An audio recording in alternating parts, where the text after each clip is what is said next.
कुठलीही गोष्ट जर वेळेत झाली नाही ना, की ते उद्याचं परवा आणि परवाचा नरवा करता महिना कसा होऊन जाईल ना, याचा काही नेम नसतो. तसंच माझ्या बाबतीत झालेलं आहे. संक्रांतीपासूनचं सगळं काही जे काही आपण वापरलेली ज्वेलरी, बांगड्या, जे काही मेकअपचं साहित्य होतं ना, ते इकडल्या-तिकडे होऊन होतं. म्हणून म्हटलं चला, आज वेळात वेळ काढून 15-20 मिनिटं त्यांना देते आणि ज्याच्या त्याच्या डब्यांमध्ये ते ठेवून देते.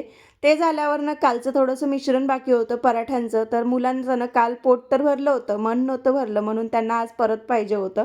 तर तेच त्यांना बनवून दिलं. छान असं गरम-गरम द्यायला ना मला खूप आवडते, पण खाणारे तयार पाहिजे.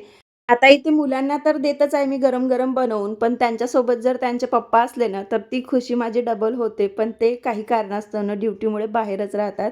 तर इथे ना आता भांडे वगैरे घासून घेते, कारण की संध्याकाळचे जे काही भांडे आहे ना, ते तसेच पडलेले होते. तुम्हाला जसं सांगितलं मी नळाचा प्रॉब्लेम आहे त्यामुळे.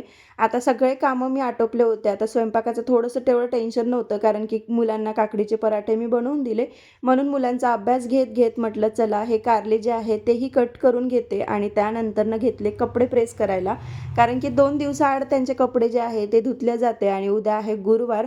म्हणून म्हटलं की आज हे कपडे धुतलेले प्रेस केलेच पाहिजे. त्यानंतरनं जेवणामध्ये फोडणीचा भात केला आणि दिवस संपला.